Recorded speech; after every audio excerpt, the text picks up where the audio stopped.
Soy el profesor Dan Vivas, que en este momento está utilizando un usuario de nuestro tutor. Estoy usando el usuario de nuestro tutor. Había un problema de las credenciales para poder ingresar, pero ya estamos conectados a la espera de atender cualquier inquietud que tengan ustedes respecto al desarrollo tanto de la semana 1 como de la semana 2 en el presente ciclo. Vamos a esperar unos par de minutos para ver si se pueden conectar algunos de ellos, sino para yo empezar a desarrollar un poco la temática de esta semana.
¿Qué tal? Vamos a comenzar entonces con respecto al desarrollo de esta semana, la semana 2, que tiene que ver bastante respecto a lo que son los virus, ¿no? Vamos a ver los virus y el otro tema que es célula procariota.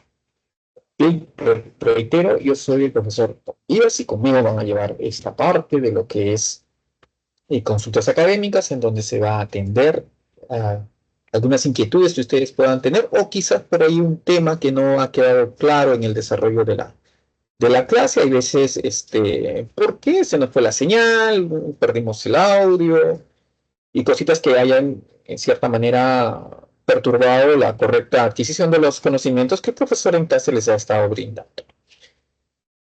Para ello, nosotros tenemos que entender ciertas cosillas. Vamos a ir a desarrollar la separata para finalmente ya desarrollar lo que son las consultas y el cuestionario propiamente dicho. ¿Mm? Nosotros tenemos aquí lo que son los virus. ¿Ya? Entonces, los virus hay que entender que son complejos supramolecular. ¿Ya? Complejo supramolecular. ¿Por qué decimos que es un complejo supramolecular? Porque está constituido por dos tipos de macromoléculas, principalmente, que son los ácidos nucleicos que conforman el genoma del virus y también las proteínas que vienen a constituir la cápside en algunos casos y también ciertos componentes como enzimas que están relacionados directamente con el proceso infectivo. Ahora, ¿cuáles son las características que tiene un virus? Aquí les han colocado otras características. Metabólicamente inertes.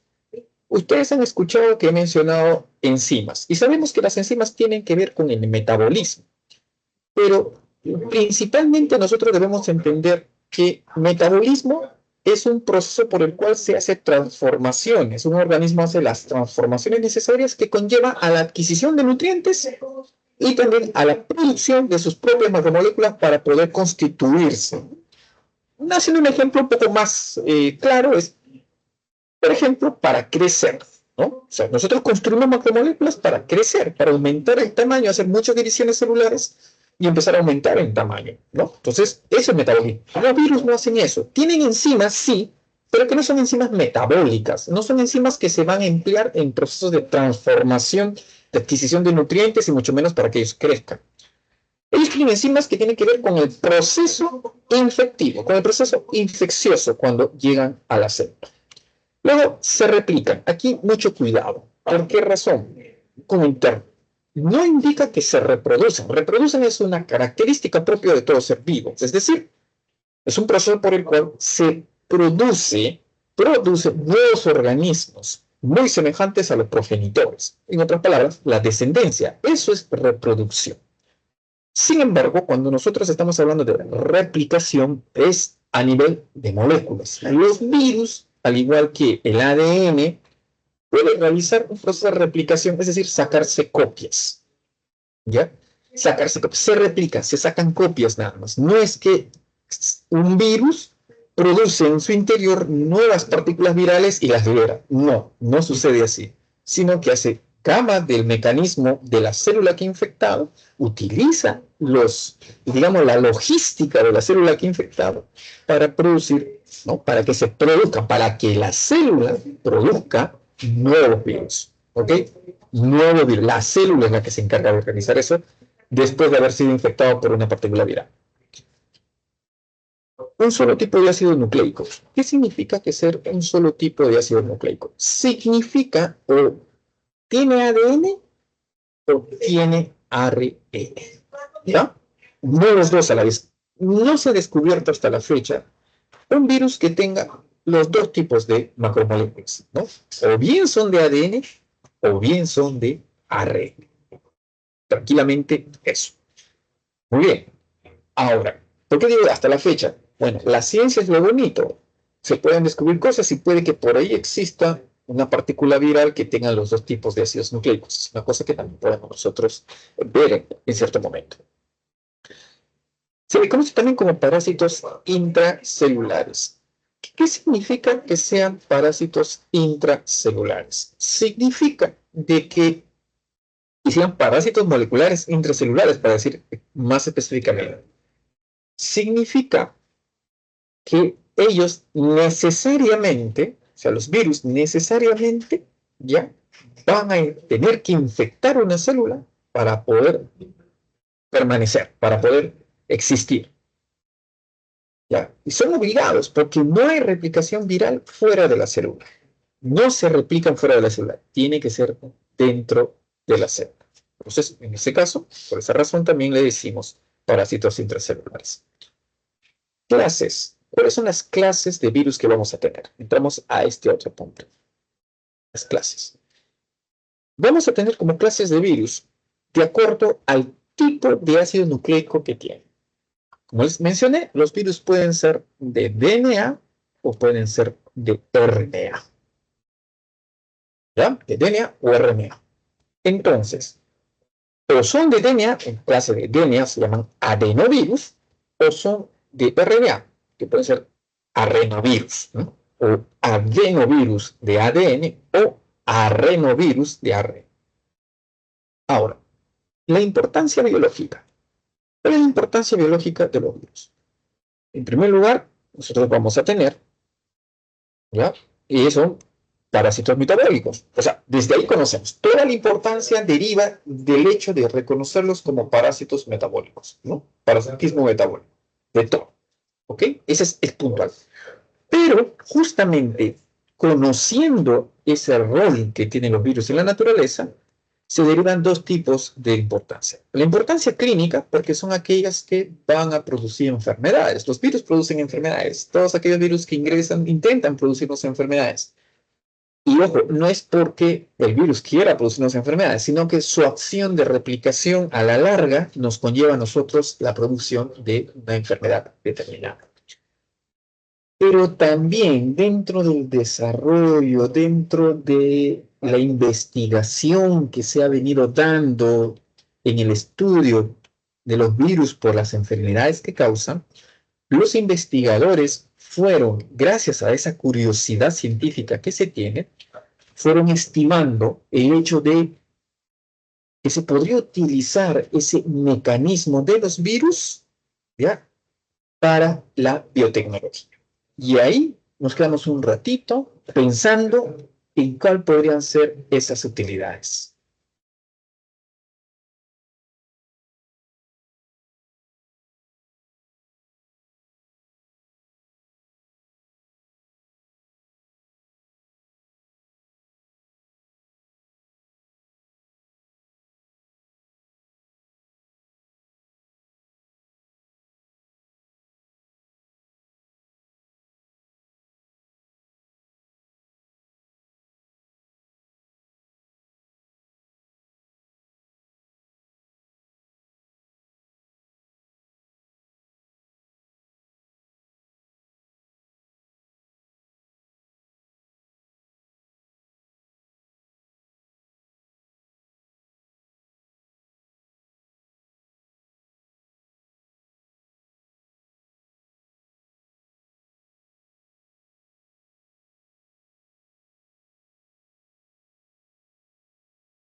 Bien, entonces, ¿cuál podría ser esas herramientas biotecnológicas?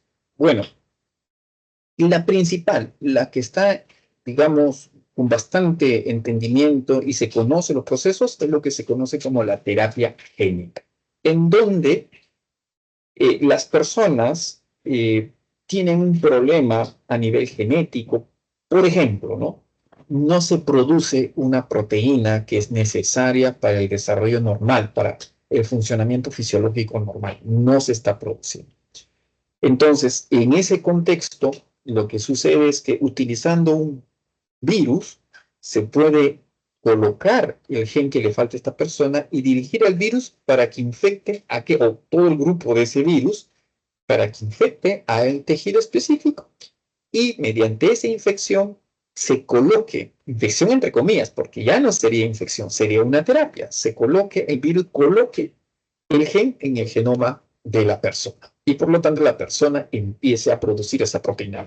Suena bonito, pero constituye una gama amplia de cosas que se tienen que realizar primero y tener en consideración. Por ejemplo, que la inserción de ese pedacito de gen no interfiera en otros genes, ¿ya? O sea, ese es un punto. Por eso las cosas se tienen que hacer de una manera bastante meticulosa. ¿En qué información también nos colocan acá? El esquema de la estructura general de un virus, ¿no? Entonces, mira, y aquí quiero hacer un hincapié. Yo soy docente de la universidad. Estoy en este momento en mi laboratorio y desde mi laboratorio dicto lo que son las consultas académicas. Así que probablemente en algunos momentos interrumpa, no adrede, obviamente, sino coordinadamente, lo que estoy hablando, porque algunos de mis estudiantes pueden venir a hacerme una consulta, ¿no? Entonces, en este caso, esa es la pequeña, digamos, como comunicado que les digo, y yo sí no me voy a tardar más de un minuto en atender a mis estudiantes y luego continuar con ustedes. Como asesor tengo que realizar ese tipo de trabajos. Bien, esquema de la estructura general de un virus. Bien, la partícula del virus, o sea, el virus constituido como tal, se conoce como virión. Entonces, cuando dice, se han infectado bastantes partículas de virión, significa que es el virus completo, ¿ya? El virión está constituido por el ácido nucleico, recuerden que puede ser ADN o puede ser ARN, la cápside o cápsida, la cápside es la que más utilizamos, que es de naturaleza proteica, y la membrana viral. Pero aquí vamos a tener una cosa importante que entender. La membrana lipídica no es un componente que esté presente en todos los virus, ¿ok? Esa es una primera parte. Repito, no es un componente que esté presente en todos los virus. Segundo, esta membrana lipídica, ¿ya? No es propia del virus. O sea, el virus no tiene los elementos para construirla. Esta membrana lipídica deriva, ¿ya? Deriva de la célula que ha infectado. De ahí viene, ¿ok? Deriva de la célula que ha infectado. Muy bien. Entonces, ese es un punto bastante importante que tenemos que tener en cuenta. No todos los virus lo tienen, ¿ya? Y no es parte propio del virus, deriva solamente de la célula que ha infectado, ¿no? Se roba ese pedazo de membrana que la puede utilizar en algunos casos para poder camuflarse. Entonces, esa cuestión lo vamos a entender de acuerdo a la imagen que nos han presentado. Luego pasamos a esta de acá. ¿Ok? Tomamos un minuto entonces para procesar la información. Si hay alguna duda, hágamela saber.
Ahora, hablemos de los tipos de virus. Entonces, nosotros aquí vamos a encontrar una clasificación de los tipos de virus según parámetros, según un aspecto, ¿no? Y aquí vamos a ver según la simetría que tenga o según las estructuras, que son dos aspectos, dos formas de clasificar. Según la simetría, podemos tener helicoidal, virus de forma helicoidal, ¿ya? Y, por ejemplo, un representante es el virus del mosaico del tabaco. O sea, de esta manera, es simetría helicoidal. Y como vemos, los capsómeros se colocan de una manera peculiar, ¿no? Haciendo de que el virus tenga esa forma, aparente esa forma de ser helicoidal, ¿ya? Y luego tenemos la simetría icosaédrica.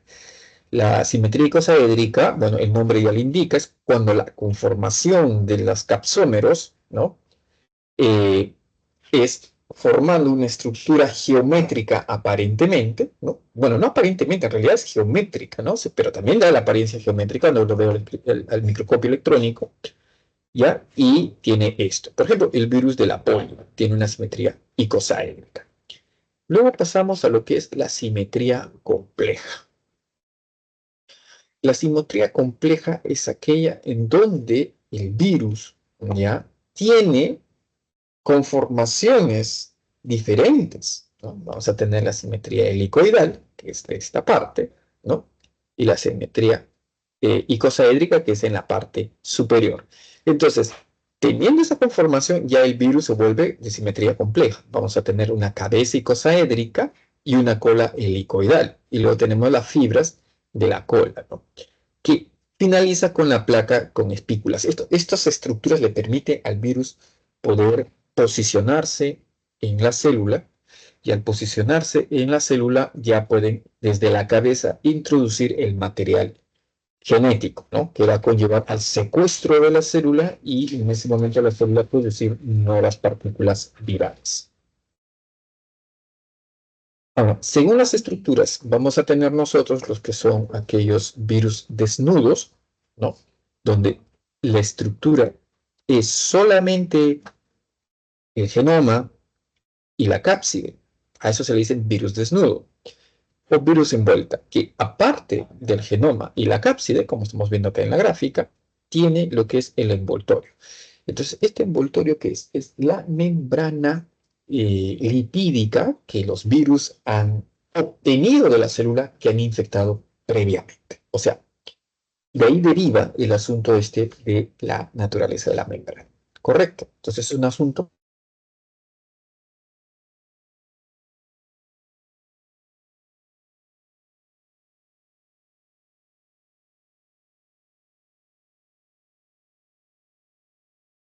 Ya, vamos a proceder un minuto con lo siguiente, con el otro tipo de clasificación.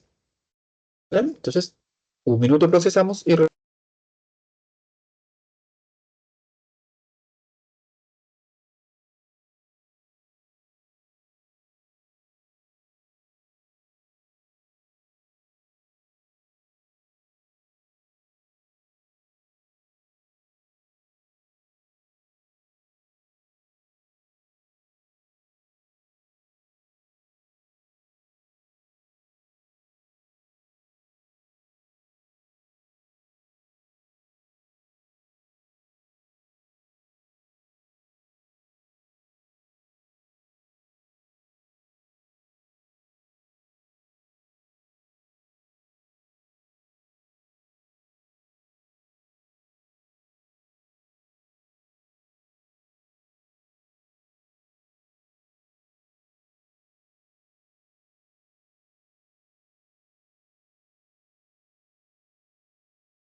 Muy bien. Retomamos entonces. Ahora vamos a hablar según el tipo de ácido nucleico. O sea, estamos viendo la clasificación de los virus. En este caso, según el tipo de ácido nucleico. Como les había dicho, los virus solamente pueden tener o bien ADN o bien ARN. En ese contexto, lo que nosotros vamos a tener aquí son virus de RNA o arenovirus y virus de DNA o adenovirus. En esta situación, dentro del virus de RNA vamos a encontrar los que son de simetría icosaédrica, miren, ¿no? Y de simetría helicoidal. De simetría icosaédrica vamos a tener el virus que causa la hepatitis A, que causa las diarreas, que causa la hepatitis C, rubiola, también reumatoide, que causan también otro tipo de diarreas, y el VIH, ¿ya? Que son virus de RNA.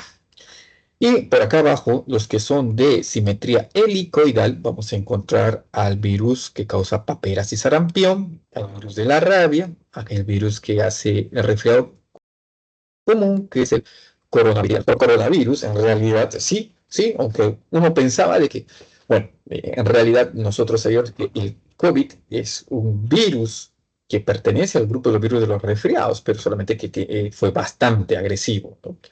El virus del ébola y el virus de la gripe. ¿Correcto? Muy bien. Ahora vamos a tener nosotros, por el otro lado, los virus de DNA.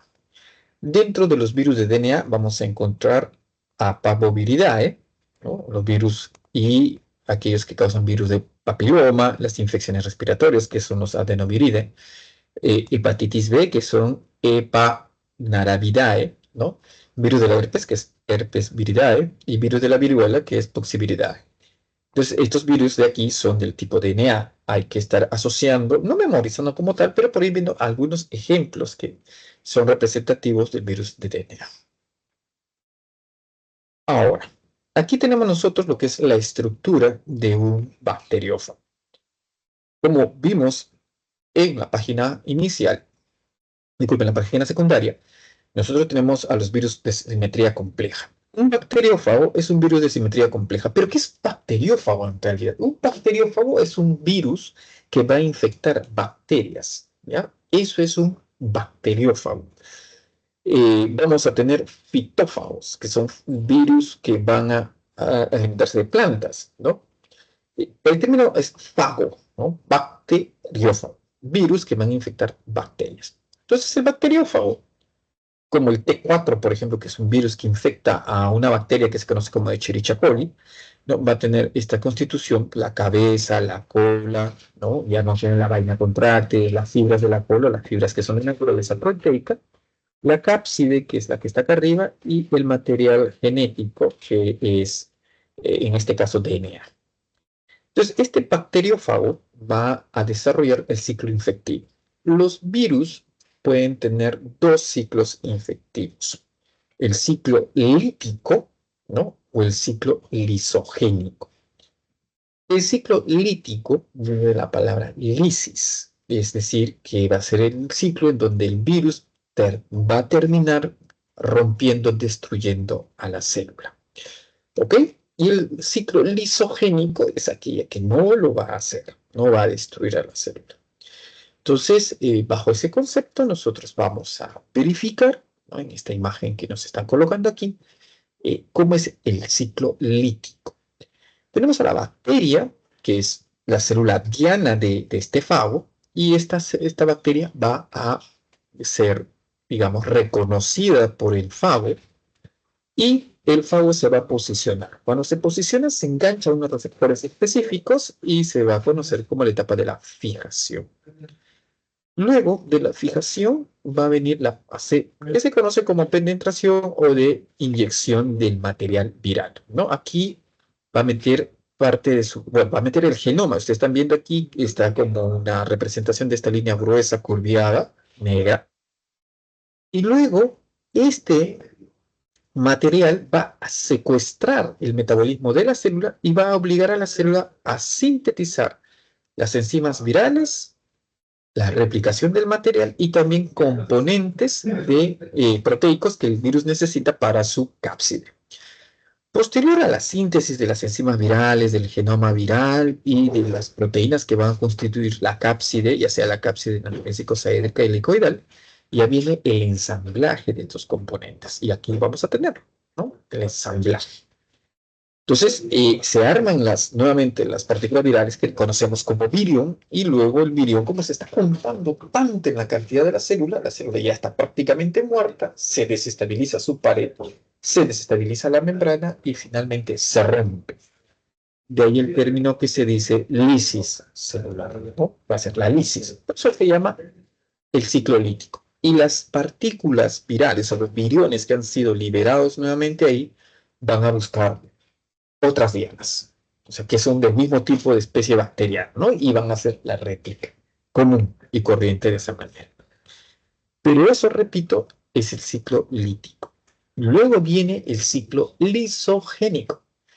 El ciclo lisogénico ya no es con ruptura de la célula. O sea, vamos a tener nosotros la fijación, vamos a tener la penetración del material genético, ¿ya? Pero en vez de la producción de nuevas componentes virales, lo que vamos a tener es que se va a integrar, el material viral se va a integrar dentro del genoma de la bacteria.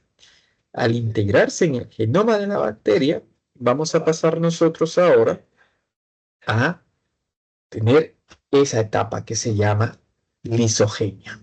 ¿Por qué? Porque la bacteria va a empezar a reproducirse tranquilamente, pero en su material genético vamos a tener nosotros incluido al material viral.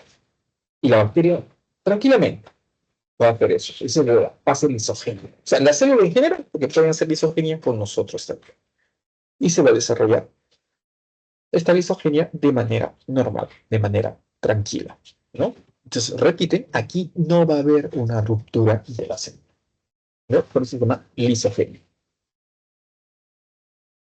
Y aquí nos colocan el esquema de la estructura de un virus causante o del virus causante del SIDA. ¿Ya? Esta estructura, ¿cómo está constituida este virus de la inmunodeficiencia humana que se conoce también como VIH? ¿Ya? Ahora, en este caso, ¿qué vamos a tener? Bueno, con sus partes principales, que son la nucleocápside, que está constituido con el material genético y la cápside. Aquí tenemos el genoma, que es el ARN viral, esto que está nucleado. Luego vamos a tener una enzima, entonces mencioné que había enzimas, ¿no? La transcriptasa reversa que va a convertir este ARN en DNA, pero dentro de la célula.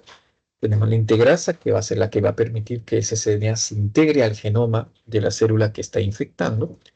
Vamos a tener esto de acá que se constituye como, ¿no? La cápside, ¿no? Esto de acá. Vamos a tener la matriz proteica y finalmente digamos, envoltura, ya que es la bicapa lipídica que ha robado a ese linfocito que ha infectado previamente. ¿Correcto? Entonces, tenemos nosotros estos componentes y en esta membrana bicápsida el virus también expone unos receptores que son importantes, que son la glicoproteína 120 y la glicoproteína 141 o 41, disculpe. Estas son las proteínas que van a estar ahí y que se van a encargar justamente del reconocimiento que el VIH va a tener con este grupo de linfocitos, ¿no? Porque los linfocitos son un montón, hay varios grupos, pero este virus va a reconocer específicamente al linfocito CD4, ¿ya? CD4. ¿Por qué tiene ese receptor? El CD4. Muy bien, entonces el ciclo replicativo del VIH. Bueno, eso lo vamos a ver.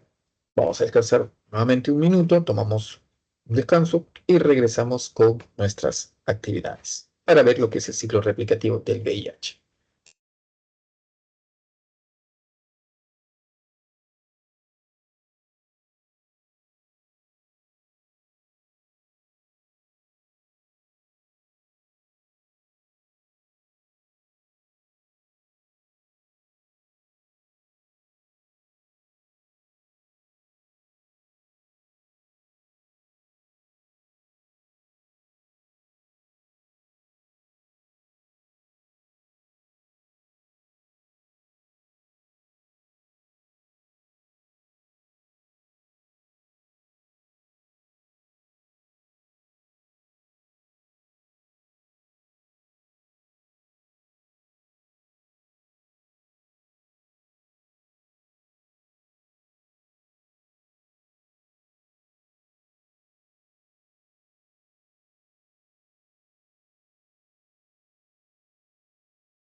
Bien, entonces ahora vamos a ver lo que nos colocan aquí, que es el ciclo replicativo del VIH. Como les dije, el VIH o todos los virus tienen su célula diana, o sea, su célula al cual van a infectar, ¿no? Su célula blanca, o en el inglés el target del virus. ¿Cuál es su célula target? En este caso, para el VIH, la célula que va a verse infectada por el virus son linfocitos CD4, ¿ya? Linfocitos T, CD4. Ese es lo que el virus reconoce y es el virus, y esa es la célula que va a ser infectada. Ahora, ¿cuál es el problema cuando infecta a este linfocito? Lo que sucede es que el linfocito T, CD4, es un linfocito que se encarga de avisar al sistema inmunológico sobre el ingreso de agentes externos, ¿no? Es el linfocito que media esa presentación, ¿no? En otras palabras, es el chismoso del sistema inmunológico quien avisa al sistema inmunológico que un agente extraño acaba de entrar. Pero como este linfocito se ve infectado por el tipo de virus, ¿no? Por este tipo de virus, entonces ya no va a existir ¿ya? Un aviso al sistema inmunológico. Y por eso las personas que adquieren el VIH desarrollan finalmente el SIDA, ¿no? Que es el síndrome de la inmunodeficiencia humana adquirida. ¿Ya? Y, y, y qué pasa? ¿Por qué es inmunodeficiencia? Porque todo tu sistema inmunológico se vuelve deficiente. No puede combatir enfermedades tan simples como un resfriado. Ya no lo hace. Entonces, ese es el problema que nosotros vamos a tener ahí. Por eso la importancia del linfocito de CD4. Ahora, el virus del VIH llega y a través de su glicoproteína 120 se va a fijar en el linfocito T y una vez que se fija en el linfocito T va a meter su material genético junto con la transcriptasa reversa o inversa. Esta transcriptasa reversa e inversa va a convertir el ARN en cDNA, en DNA, ¿ya? Y este ADN que se llama ADN complementario, tipo doble cadena, ingresa al núcleo y a través de la integrasa este ADN se integra ya en el genoma de la célula huésped, secuestra a la célula huésped y empieza a ordenar la síntesis de más partículas virales. Entonces, en este lado se sintetiza más ARN, se sintetiza más unidades capsómeros que van saliendo a nivel del citoplasma para luego empezar a formarse nuevas proteínas víricas que conllevan al ensamblaje posterior, ¿no? Y se arma en la partícula viral o el virión. Este virión cuando sale, ya se lleva un pedazo de la membrana y aprovechando el pedazo de la membrana expone estas glicoproteínas. Entonces, estas glicoproteínas son las que nuevamente van a anexarse con el receptor CD4 y ahí viene la especificidad que tiene el virus respecto a los linfocitos CD4. ¿Ok? Y luego vamos a tener nosotros las partículas virales nuevas o los viriones nuevos que van a buscar otros linfocitos CD4. Aquí también nos coloca la estructura del SARS-CoV-2, ¿no? El virus que va a causar la famosa enfermedad que conocemos como la COVID, ¿no? La COVID-19. Este virus también tiene una proteína trimérica que va a formar la cápside, las espículas, la proteína M, la proteína E, que es pentamérica, que está en la membrana, la capa lipídica que viene de las células que son del tracto respiratorio, la proteína de la cápside N va a proteger a el RNA, que es de doble receptor. ¿Ok? Todos estos de acá son los que van a constituir al el virus como tal, el virus coronavirus. ¿Ok? Entonces, dejamos ahí un ratito lo que es los virus, ¿ya? Y vamos a pasar dentro de un minuto a lo que es la teoría celular. Entonces, nos damos un descanso de 5 minutos para pasar a esta segunda parte.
Buenas tardes. En un minuto comenzamos nuevamente.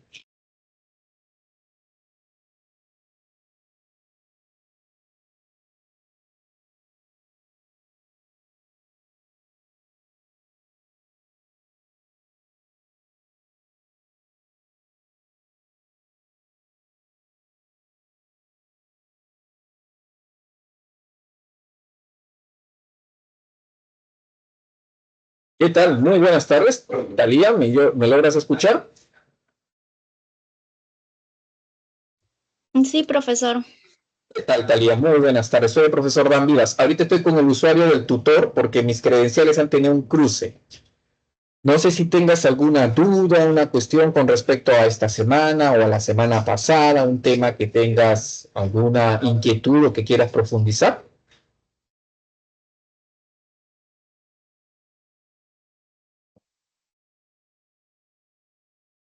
De lo contrario, tranquilamente, estoy yo como base, estoy describiendo la separata de esta semana. Pero si por A o B tú tengas una duda de la separata de esta semana, de la separata de la semana pasada, me la comentas. Me interrumpes tranquilamente con tu micrófono o pegas la pregunta en el mensaje y pasamos a revisar esa pregunta. ¿Ok? No te sientas ahí con la obligación de participar como tal. Esto es consulta académica. Tú, tus dudas, me las haces de saber. Bien, justamente estábamos ya o estoy por determinar lo que es esta segunda parte de la separata, que es la teoría celular. ¿No? La teoría celular está enmarcada en dar a conocer cómo está estructurado todo ser vivo, indicando y haciendo énfasis que la célula es la unidad fundamental, ¿no? Y cuando se dice fundamental aquí, podemos estar diciendo también, o sea, la unidad estructural y funcional de todo ser vivo, ¿no? ¿Por qué estructural? Porque de ahí parte todo. Todo ser vivo está, su unidad básica es la célula. ¿Por qué funcional? Porque la célula puede desarrollar todo lo que un ser vivo hace. ¿Ya? O sea, todo eso.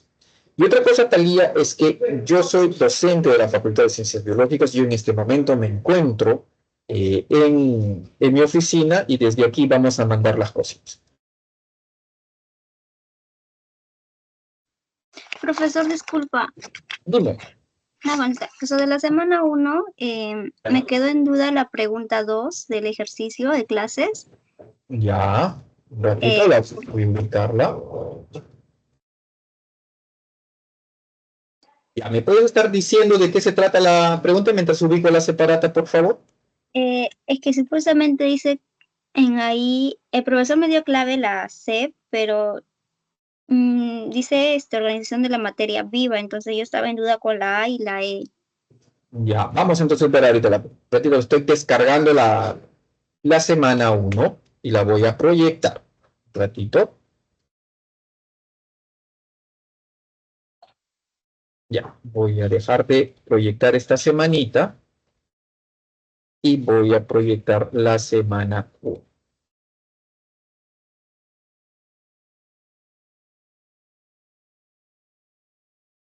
Ya, ahí está. ¿Ves mi pantalla? Sí, profesor. Vamos acá. Me dices entonces del ejercicio número 2, ¿no es cierto? El ejercicio número 2 dice, un investigador de una empresa privada está estudiando nuevas alternativas para la cura del cáncer. Para ello necesita entender los diferentes niveles de organización de la materia viva, desde el más simple hasta el más complejo. Ok. ¿Cuál de las siguientes opciones describe correctamente los niveles de organización de la materia viva en el orden jerárquico ascendente? Y te colocan una imagen, ¿no es cierto? Que debes tenerla también ahí. Entonces, ¿qué nos dice? Ya. Átomo, molécula, célula, tejido, órgano. Ya. A. ¿Qué nos dice A? A nos dice célula, ok, tejido, órgano, organismo. No puede ser organismo, porque el organismo yo ya soy el organismo, tú ya eres el organismo. Pero los órganos se juntan, diferentes órganos se juntan y forman los sistemas, ¿no? Entonces faltaría sistema. Organismo como tal, no hay, ¿ya? La B, molécula, ya, puede ser molécula, ya. Luego aquí vendría macromoléculas. Si vamos a determinar moléculas, entonces tenemos átomos, moléculas, macromoléculas, complejo supramolecular, ¿ya? Célula, tejido, entonces tenemos molécula, célula, tejido, ahí nos falta, acá, aquí hay una brecha, ¿ya? Tejido, organismo, sistema, pero acá la malogra todo, ahí ya la está malogrando. Si bien es cierto, está aquí en forma ascendente, viene órgano, sistema de órganos, no, está bien, organismo, que vendría a ser el organismo, población, ecosistema, pero antes de la población falta lo que es antes de la población y el ecosistema falta lo que es la comunidad. O sea, te está saltando, se está saltando en la B, ¿ya? Y se está saltando, en la parte de acá inicial se está saltando y se está saltando acá también. Bien.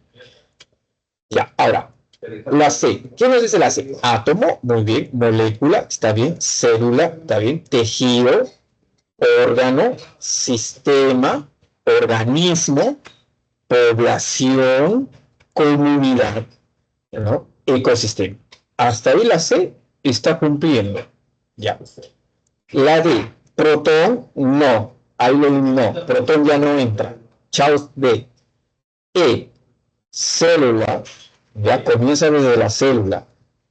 Luego viene célula, viene órgano, pero se está comiendo tejidos. Sistema de órgano, organismo, ¿no? De un organismo, población, comunidad, ecosistema. ¿Ya? Entonces, aquí que se ha comido enterito, tejidos. Entonces, ¿cuál va a ser la respuesta que más congruencia tiene? La C. ¿Ok, Italia?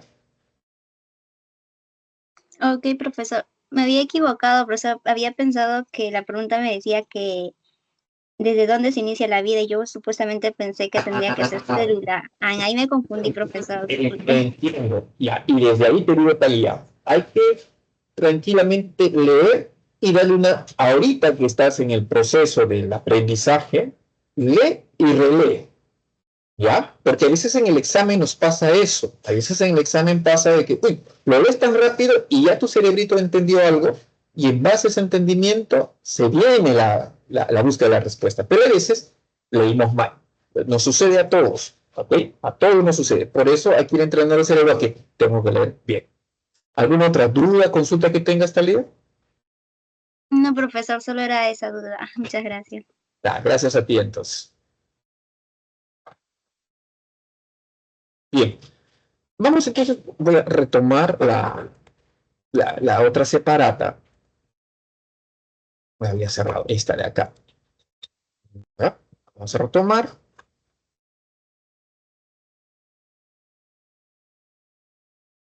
Y tocaba en este caso, ¿ya?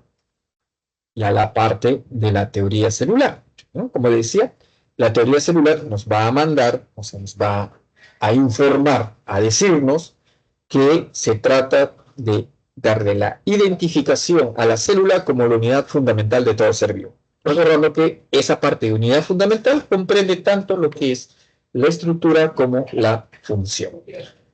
Los postulados que dieron origen a la teoría celular, ¿ya? Porque esto de acá ya es un compendio, ya es una conclusión global.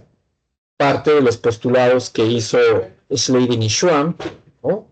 Robert Birchoff y Agustín Weismann. Esto de acá no es necesario aprenderlas de memoria, solo que ellos vieron, Weismann, Slavin y Schwann, todos vieron el hecho de que en los organismos, cuando uno busca, la unidad fundamental es la célula. Uno trabajó en vegetales, el otro trabajó en animales, él indicó de que la célula solo viene de otra célula, y Rudolf Virchow dijo, omnicélula es célula, significa toda célula deriva de una célula preexistente.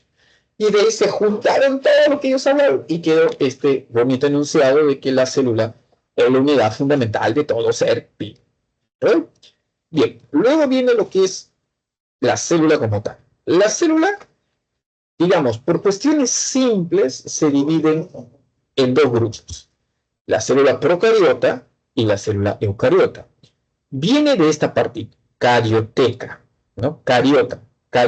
Carioteca es la envoltura del núcleo. Entonces nosotros vamos a tener un grupo de células procariota, o sea, antes de que existiera la carioteca. Por eso le dicen procariota.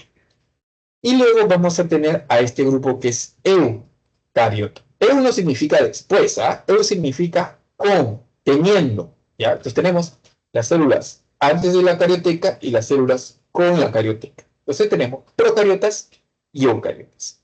Los procariotas se dividen en dos grupos. A su vez, las eubacterias, que son las bacterias que nosotros conocemos, las bacterias comunes y corrientes de las que hemos oído hablar, y vamos a tener a las arqueas. Estas son procariotas que viven en ambientes muy extremos, de alta salinidad, de alta temperatura, muy baja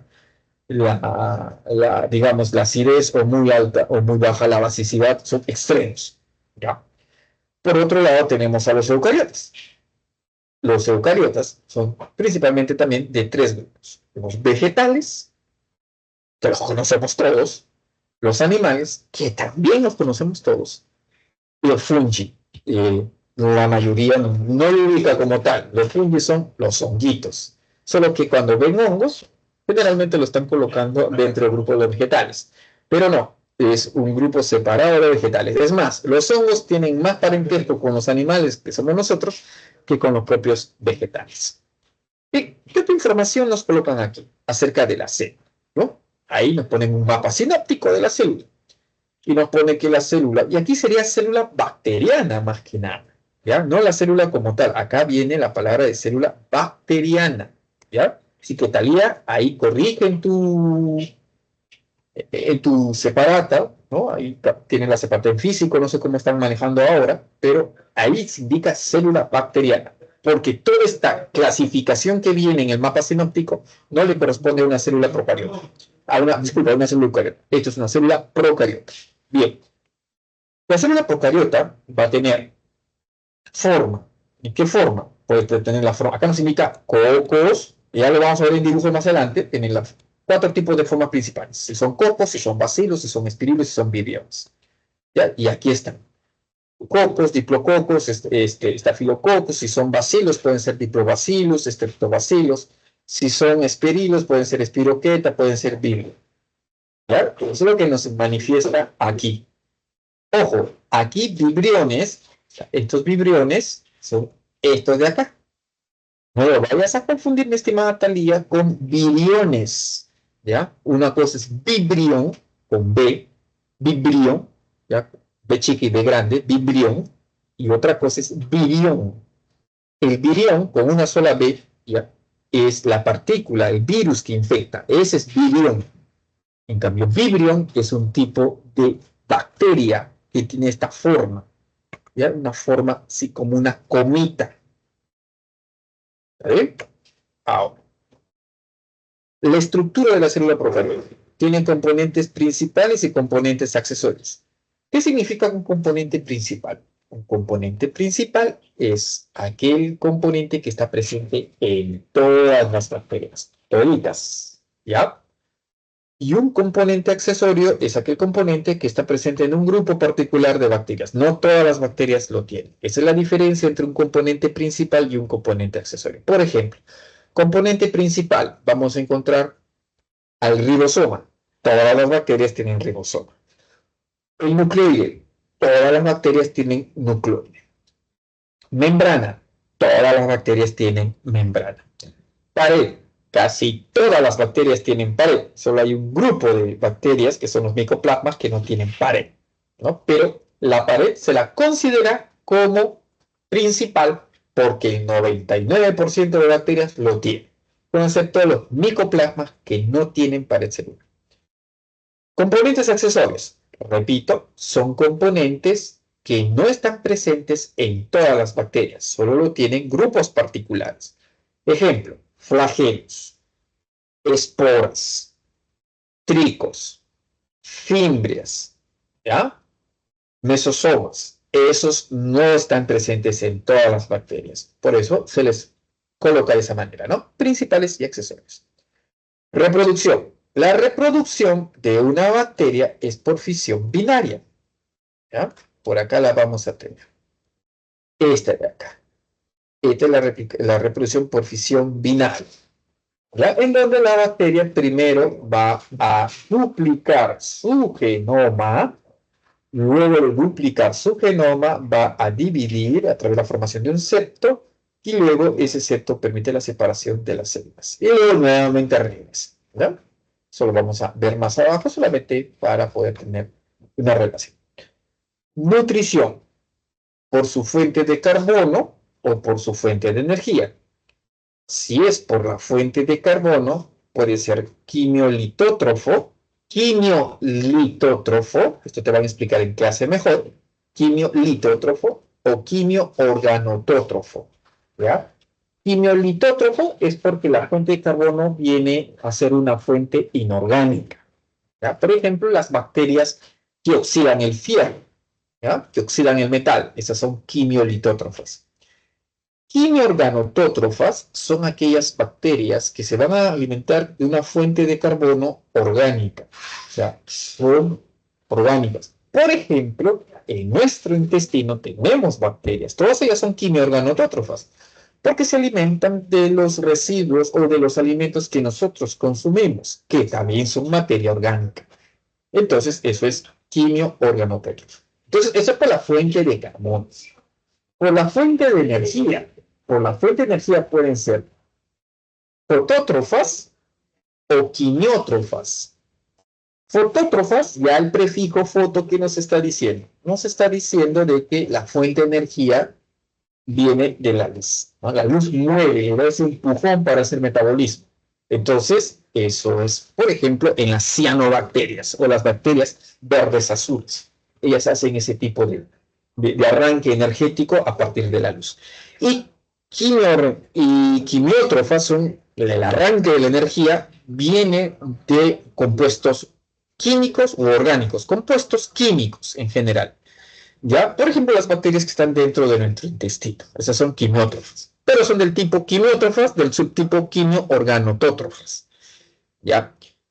Clasificación, están las arqueas, ¿ya? Y están las eubacterias, ¿ya? Por eso aquí está la célula bacteriana. La importancia, bueno, hay importancia clínica, importancia en salud, que es clínica, importancia alimentaria, hay varios alimentos que son dependientes de la producción bacteriana. Farmacéutica, hay medicamentos que se sacan de las bacterias, como son los antibióticos, por ejemplo, y demás. De la industria minera también, por el proceso de biolixiviación, que hay bacterias que degradan la pirita para producir residuos de oro. Entonces, tenemos nosotros muchas aplicaciones correspondientes a ello. Formas bacterianas. Aquí repetimos lo que son las formas bacterianas. Tenemos a los cocos. Los cocos pueden ser solo una unidad. De 2 unidades, se llamarían diplococos. De varias unidades, en racimo de uva, que se llaman estafilococos, las podemos tener formando fila, estreptococo, formando tétradas, propiamente como zarcina. Las zarcinas son tétradas, pero tétradas sobrepuestas, ¿ya? Son las zarcinas. Y tenemos las tétradas propiamente dichas, ¿ya? La otra conformación son bacilos propiamente dicho, celitrobacilos o diplobacilos. Y si están formando filitas, son estreptobacilos. Y luego tenemos los espirillus, como la espiroqueta. La espiroqueta son bacterias que a veces, cuando se forman aftas, ahí abundan las espiroquetas. ¿Ya? Tenemos Spirillum, ¿ah? Y tenemos los vibriones. Un vibrión muy clásico es el vibrión cólera, vibrión cholerae, que fue el que se encargó de producirnos una pandemia de cólera en el año 93, que tú todavía no habías nacido. ¿Ya? Acá nos colocan en la estructura general de una bacteria, tanto de componentes principales como componentes accesorios. ¿Ve? Principal, el ADN. Este ADN forma lo que se conoce como el nucleoide. ¿ya? Nucleoide, no núcleo, nucleoide, porque no está envuelto en la membrana, ¿ya? Nucleoide. Entonces, ese es el genoma, ADN. Tenemos los ribosomas, que lo tienen también todas las bacterias. Tenemos esta membrana celular, pero la membrana celular tiene estos repliegues internos que sirven para la respiración celular, que se conoce como mesosomas. Tenemos aquí, caramba, tenemos aquí también la pared celular, que puede ser de varios tipos, de dos tipos principalmente. Puede ser gruesa, puede ser delgada, va a depender, o puede ser ausente en el caso de los micoplasmas. Luego tenemos ya algunas diferencias, ¿no? Viene la membrana externa, puede haber membrana externa, puede haber membrana interna, esos son accesorios, flagelos, ¿ya? Fimbrias, son cositas, inclusiones citoplasmáticas, eso ya es accesorio. Y hablando de la pared, acá nos colocan la información acerca de la pared. Dependiendo del grosor de la pared, pueden ser, si es una gruesa pared, pueden ser gram positivas, y si es una pared muy delgada, gram negativas. Sin embargo, aquí hay un punto importante, mi estimada Thalía. Las gram positivas tienen una gruesa pared, que es de peptidoglicano, ácido lipopteicoico y varios otros componentes más. ¿Ya? Acá está la membrana, bien gruesa la pared. Pero las gram negativas tienen esto de pared. Solo eso. Solo eso nada más de pared. Pero evolutivamente hay una compensación, ¿no? Hay una compensación de utilizar o de tener una membrana de una pared, disculpa, muy delgada. ¿Y cuál es esa compensación? Esa compensación es que, aparte de tener la membrana citoplasmática, como lo tiene tanto la gram positiva como la gram negativa, aparte de esa membrana, vamos a tener una membrana externa. ¿Ok? Membrana externa. ¿Correcto? Muy bien. Entonces, eso de ahí. ¿Hasta ahí alguna duda, Talía? No, profesor. Profesor, el color violeta es de las gram positivas. Claro. ¿A qué postulas tú? Medicina. Bien, perfecto. Tú vas a llevar una clase de biología celular y también vas a llevar clases de microbiología en medicina, en donde se te va a enseñar lo que son las gram positivas y las gram negativas. El color azul aquí ha sido adrede, porque justamente la tinción es por el YEMSA o el azul de metil, o el YEMSA, o en algunos casos el azul de metilina, pero más es con el YEMSA que tiñe más o menos azulado, ¿ya? Es el azul, esa es la pared, pero está conformado por varias unidades, no es una estructura sólida única, está formada por todas estas unidades que son el peptidoglicano. Aquí, mira, las unidades son una sola capa de subunidad de peptidoglicano, que está en azul. Esas son las paredes que diferencian a las gram positivas y a las gram negativas. ¿Ok?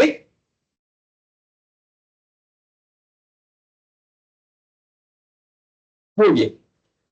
Ahora, estructuras variables. Aquí estamos con las estructuras variables. Estamos con los flagelos.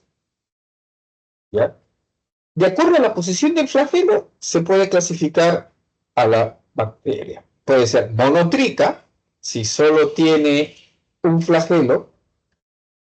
Lofotrica, si tiene un mechón de flagelos, pero en una sola región, ¿no? Lofotricas, estos permiten el movimiento lineal, un movimiento lento y en línea recta.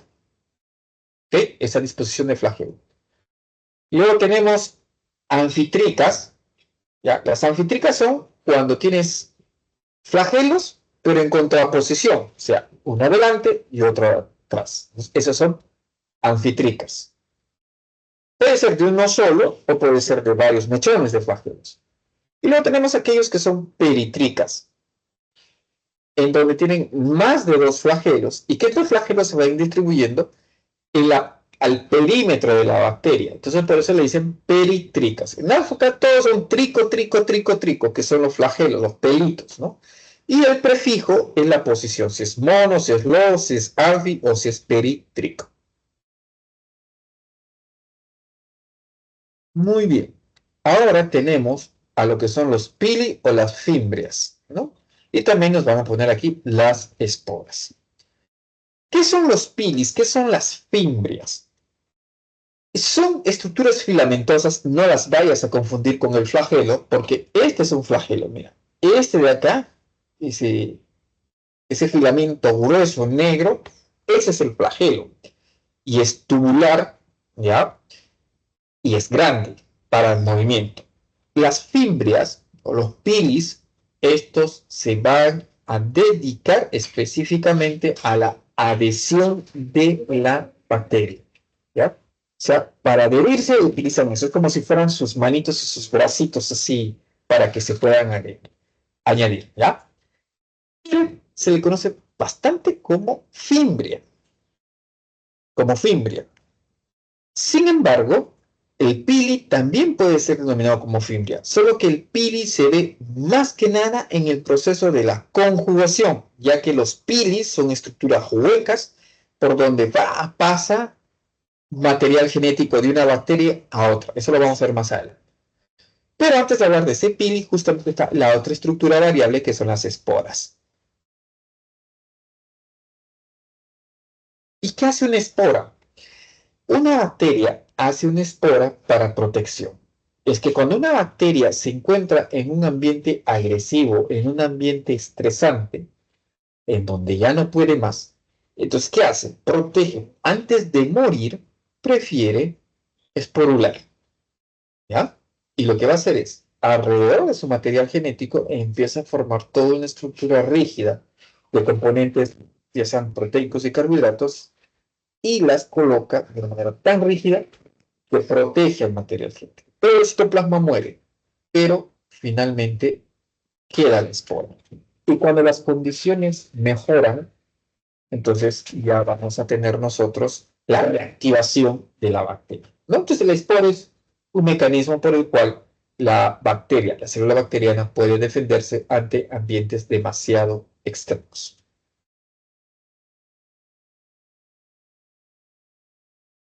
Bien. Luego tenemos aquí, uy, aquí sí tenemos un problemita, ¿ya?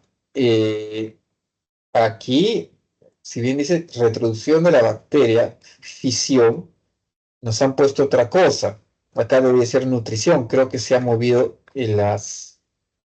Ah, mira, mira, mi estimada, acá dice nutrición bacteriana, esto viene acá, y reproducción bacteriana viene acá, ¿ya? Por si acaso. Corriges ahí, tenemos nosotros filiofimbrias y esporas, está acá. Y nutrición bacteriana le corresponde acá. Y este de reproducción bacteriana tiene que bajar acá. ¿Ok? Eso es importante. Ahora bien, ¿qué es lo que tenemos nosotros aquí? En cuanto a nutrición bacteriana, lo que te estaba mencionando, la clasificación puede ser por su fuente de energía y fuente de carbono, ¿no? Quimio organotrófico. Ya, sabemos de frente que quimio organotróficos son pues compuestos orgánicos. Por eso que por fuente de carbono, compuesto orgánico. Pero por fuente de energía, ¿cómo le dices a un quimio organotrófico? Bueno, por compuestos de químicos, simplemente, ¿no? Quimio litótrofo, sí, por la fuente de energía sigue siendo compuesto químico. Y por la fuente de carbono puede ser compuestos inorgánicos. Por eso te decía, quimio litótrofo. Bien, luego tenemos fotoorganotrófico, es decir, emite la energía radiante para movilizar, pero consume solamente compuestos orgánicos. Y el fotolitótrofo utiliza la energía radiante, pero solo los compuestos inorgánicos. ¿Hay quien entra, por ejemplo? Ahí entran las cianobacterias, ¿ya? Que necesitan luz, pero a su vez también compuestos inorgánicos para poder realizar su proceso de metabolismo tipo fotosíntesis, ¿ok? Bien. Ahora, eso es en cuanto a la nutrición bacteriana. En cuanto a la reproducción bacteriana es lo que está acá. Como te decía, la célula bacteriana para poder dividirse tiene que crecer. Y crecer no significa solamente aumentar tamaño, sino que tiene que empezar a duplicar el contenido de su célula. Entonces, en ese contexto, cuando duplica el contenido de su célula, empieza la división del ADN, de su genoma. Y para ello, duplica su mesosoma. y ahí está duplicando el mesosoma. Una vez que se duplica el material genético y los mesosomas se enganchan, los mesosomas migran de un polo al otro polo. Y esta migración resulta ser el estímulo para que se empiece a formar un nuevo septo, un tabique de pared celular en la bacteria, que va a ir aislando estos dos espacios. Y finalmente, cuando aísla, se separan las células. Por eso le dicen fisión. ¿Ya? Se separa la célula y tenemos celular. Y eso lo hacen rapidísimo. Por eso en una sola noche, una sola bacteria, al día siguiente puedes tener tú 1.000.000 de bacterias. A eso se le llama fisión binaria. Pero las bacterias hacen algo también bien simpático, que es la transferencia genética bacteriana, o conocido también como la transferencia horizontal. ¿Ya? Transferencia horizontal. ¿Y qué se hace en la transferencia horizontal genética? O sea, la transferencia común y corriente es del progenitor al descendiente. Esa es la transformación común y corriente, ¿no? De los progenitores al descendiente. Entonces los progenitores colocan el material genético en sus descendientes. Las bacterias, principalmente las bacterias, tienen otro mecanismo. Y este mecanismo es que reciben material genético de otras fuentes. Y dependiendo del tipo de mecanismo, se va a denominar. Bueno, por cuestiones didácticas en preuniversitario, solo se mencionan 3 mecanismos de transferencia genética bacteriana. El más conocido, el que es gobernado por la bacteria, es el mecanismo de conjugación. ¿Ya? Ese es el que va a realizar, en donde una célula, acá de rojo, que es la célula donante, le pasa material genético a otra célula que tiene el genoma de color verde. Pero pasar el material genético lo hace a través de esta estructura que se forma entre dos células bacterianas. Eso se le llama el pili conjugativo. Y a través del pili conjugativo es que vamos a tener, ¿ya?, el paso, ¿no?, del material genético. Entonces pasa este material genético y luego este material genético se va a meter dentro del genoma. Pues ahí ya le está pasando material genético. Ahora, tenemos la transformación como otro evento. En la transformación, ¿qué se debe? A que bacterias mueren y al momento de morir, ¿no?, liberan contenido citoplasmático. Y dentro de este contenido citoplasmático también está ADN.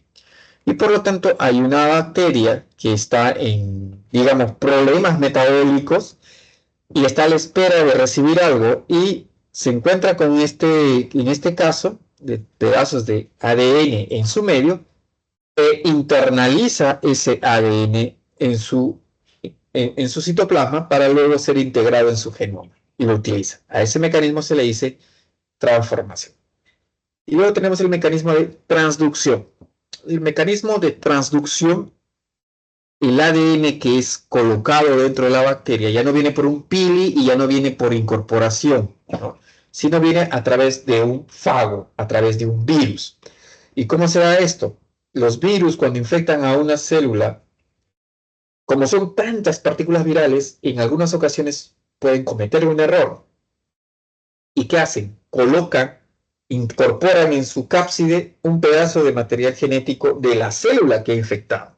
Y cuando va hacia la bacteria, en este caso de una bacteria previa, y cuando va a otra bacteria, ¿no?, o sea, a esta bacteria previa ha roto su genoma y pedazos del genoma se han metido al virus y el virus va tranquilamente hacia otra bacteria y va a querer infectarla, va a querer dañarla, pero no. Lo único que puede hacer es inocular ese fragmento de ADN bacteriano en esta nueva bacteria. Y al hacerlo, lo que nosotros vamos a tener es una bacteria que ha sido transducida, ¿no? Se le dice transducción. ¿Correcto? Entonces, aquí en conjugación, pili, en transformación, la membrana como tal, y en la transformación, el uso de un virus. ¿Ya? Muy bien. ¿Hasta ahí alguna duda? No, profesor. Muy bien, muy bien. Bien, ahora vamos a pasar a lo que es bioremediación de la situación de ecosistemas. O sea, es un mecanismo bonito. O sea, tú sabes que toda la actividad humana va a generar un impacto.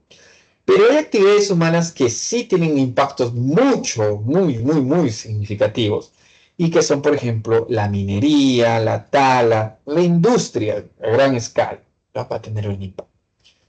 Pero para ello han salido mecanismos de remediación, pero como son empleados principios biológicos, le dicen bioremediación, ¿ya? Y como indica acá, la bioremediación es una tecnología emergente que utiliza el potencial metabólico del organismo vivo para poder, pues, reducir el grado de contaminación o de un área bastante afectada. Hay tres tipos de bioremediación. Está la degradación enzimática. Esta degradación enzimática es porque yo produzco en mi laboratorio las enzimas y lo utilizo en el campo, ¿no? Entonces, es muy específica, bastante idónea, pero es muy cara, porque tengo que esperar que se produzca de una manera recombinante y ahí estamos utilizando todo un set de cosas que pensar. Luego viene la remediación microbiana, que es la que está a pelo en esta clase. La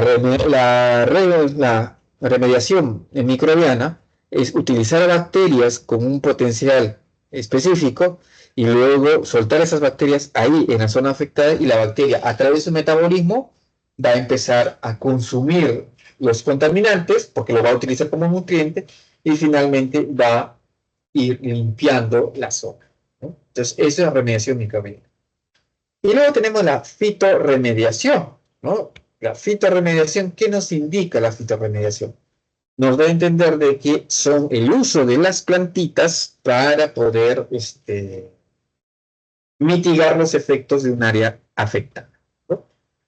Ejemplo clásico, los girasoles que tienen una capacidad de absorber agentes radioactivos, ¿ya? Que se emplearon bastante en Chernobyl para que frene y consume y deposite estos elementos reactivos, ¿ya? Entonces, eso es la fitorremediación. Bien, vamos a ir con las respuestas de los ejercicios, pero ahorita voy por un vasito de agua, mi estimada Talía, y regreso dentro de un minutito.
Talía, ¿me escuchas?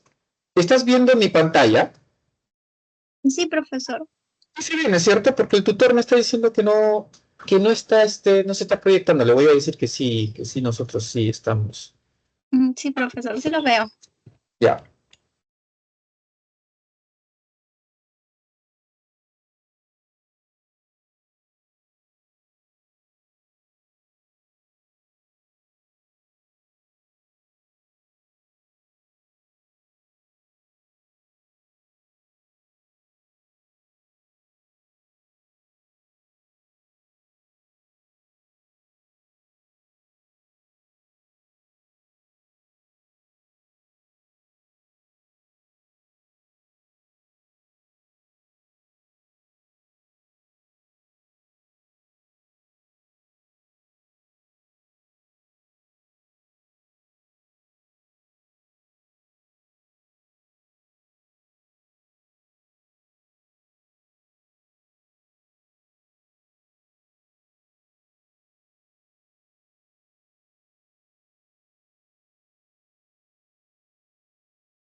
Listo. Ahora sí, en estos 10 minutos que quedan, vamos esta data. Vamos a responder algunas de las consultas, si no, ya tranquilamente, mañana hay consulta académica, cualquier duda que tengas, mi estimada Talia. Todavía no llevas biología, ¿no es cierto? En esta semana. No, profesor. Ya, vamos a avanzar lento nada más porque le corresponde a tu profesor poder darte todas las pautas para que tú tranquilamente puedas responder estas preguntas, ¿ya? Generalmente las consultorías académicas del lunes abarca algunas cositas de la semana pasada, pero de todas maneras se toca el tema. Voy a avanzar con un par de ejercicios nada más, ¿ya? Para que tengas ahí una deducción y el resto ya, a mí me toca nuevamente el viernes, ¿ya? Pero están los otros profesores que son martes, jueves y miércoles, así que no hay ningún problema, que son indiferentes horarios. Bien, vamos entonces con la primera pregunta que nos dice, ¿no? En una clase de virología, los estudiantes están analizando el ciclo replicativo de diferentes virus y cómo estos infectan a las células huésped. Durante una discusión, un estudiante pregunta cómo los virus de ARN retrotranscriben su material genético y lo integran al DNA del huésped. ¿Cuál de las siguientes opciones describe mejor este proceso? Ya. Vamos a entender aquí que cuando te dice retrotranscribe, ¿de dónde deriva retrotranscribir? Deriva de transcribir. Y en biología, ¿qué es transcripción? Es cuando a partir del ADN se forma el ARN. ¿Ya? Entonces, ADN arriba y por la transcripción tenemos ARN abajo. O sea que es dependiente del ADN. Pero el término dice retrotranscripción. Entonces, aquí se hace al revés. Que a partir del ARN se produzca ADN. Los virus como el VIH, para realizar este proceso utilizan una enzima. La enzima común de ADN a ARN se llama transcriptasa. Una transcriptasa. ¿Ya? Pero de ARN a ADN, como lo convencional es ADN a ARN, y esto es al revés, le ponen retrotranscriptasa o transcriptasa inversa. ¿Ya? Eso es lo que hace. Entonces, la transcriptasa inversa agarra el ARN, convierte en DNA, que se llama DNA complementario, y luego este DNA, que es de una sola hebra, lo convierte en dos. ¿Ya? Entonces, básicamente vamos a buscar eso. Los virus de ARN usan a la ARN polimerasa del huésped para sintetizar ADN directamente a partir de su ARN genómico. Falso. Falso, falso. Porque en las células no existe retrotranscripción. Las células no tienen retrotranscriptasa. Solo tienen a la ARN polimerasa, que es una transcriptasa. Pero no lo usa. El virus no usa la ARN polimerasa del huésped. Usa su retrotranscriptasa. Los virus de ARN utilizan ribosomas específicos para traducir su ARN. Esto es una falacia, esto es un insulto. El ribosoma no sirve para producir ARN. El ribosoma sirve para sintetizar proteínas. Para eso sirve el ribosoma, así que eso está recontra falso. Los virus de ARN se replican en el citoplasma del huésped sin necesidad de integrarse en el ADN del huésped. No, ¿ya? Se tienen que integrar en el ADN del huésped, para que se vea ahí, ¿ya? Ahí. Porque si tú vas a mirar aquí el del VIH, ¿ves? Retrotranscripción e integración. Entonces, lo que nos está diciendo la C, dice, los virus de ARN se replican en el citoplasma del huésped sin necesidad de integrarse en el ADN. Entonces, no sería una retrotranscripción. Ya, simplemente sería una transcripción. D, Los virus de ARN contienen la enzima llamada transcriptasa inversa, muy bien, que convierte su ARN en ADN, que luego se integra al genoma del huésped. Muy bien, el enunciado está bien, pero por si acaso voy a leer el enunciado E, puede ser que sea mucho más específico.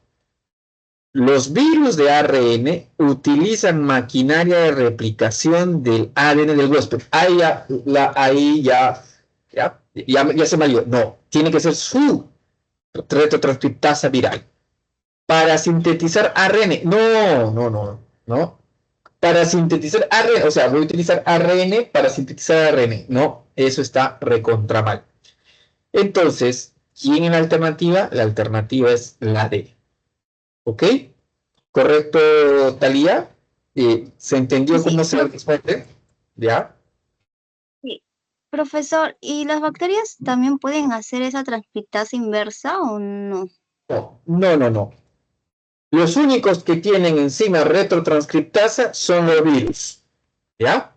Las bacterias, igual que nosotros, no. Nosotros simplemente tenemos a la ARN polimerasa. La ARN polimerasa es un tipo de transcriptasa que hace la transcripción de ADN a ARN. Las bacterias no lo tienen. ¿Está bien? Ok, profesor. ¿Otra dudita más antes ya para despedirnos? No, profesor. Muy bien. Avancemos con una más, ¿ya? Tenemos un par de minutos. Ya. Vamos aquí con la número 2. Un equipo científico está estudiando la estructura y función de los viriones. Y hay que recordar que los viriones son los virus que están activos, están completos y están activos, ¿ya? De un nuevo virus descubierto en una región tropical. Ya, esa es información relevante. Durante su investigación descubren que este virus tiene una cápside proteica y una envoltura lipídica. Ya, tienen una cápside proteica, o sea, las cápsides todas son proteínas, pero te está dando un dato. La envoltura lipídica, es un virus envuelto. ¿Cuál de las siguientes opciones describe mejor cómo estas estructuras protegen al virión, ¿no? Y facilitan su capacidad de infectar a las células huésped? Vamos a bajar. La cápside proteica facilita la replicación del material genético. No. Las cápsides no, esos protegen el DNA, no facilitan la replicación. La replicación sucede dentro de la célula. No es. La cápside proteica proporciona una barrera rígida que protege el material genético del virus contra la degradación y la envoltura lipídica ayuda al virión a fusionarse con la membrana de célula huésped. Esa es. Pero puedo ver la C, porque también debes tener, mi estimada Talía, la capacidad de poder refutar los otros. ¿La cápside proteica y la envoltura lipídica trabajan juntas? No, porque asumirías que siempre deben estar y todos los virus deben tener eso, y eso no es así. Hay virus desnudos, hay virus envueltos. Para acelerar el ciclo de vida del virus, el virus no tiene vida, ¿ya? Sin interactuar la célula del huésped. Esta es una falacia total. ¿Ya? D. La cápside proteica permite al virión flotar libremente en el citoplasma de la célula. No, cuando el virus entra, no entra con todo y cápside. La cápside se queda afuera. O, si es embebida dentro de este endosoma, se destruye la cápside y al citoplasma en sí entra el material genómico. Así que eso está mal. La cápside proteica degrada el material. La cápside no tiene capacidad enzimática. La cápside no degrada, no es una enzima. Por eso, entonces, la B se queda bonita. ¿Ok? La B. Listo, Talía. Muchísimas gracias por tu tiempo y por escuchar. Entonces, con esto, recuerda, puedes usar cualquiera de los horarios de consultas académicas. A mí me vas a encontrar los lunes de 11 a 1 y los viernes de 3 a 5. ¿Ya? Que tengas bonita tarde y buen inicio de semana. Muchas gracias, profesor.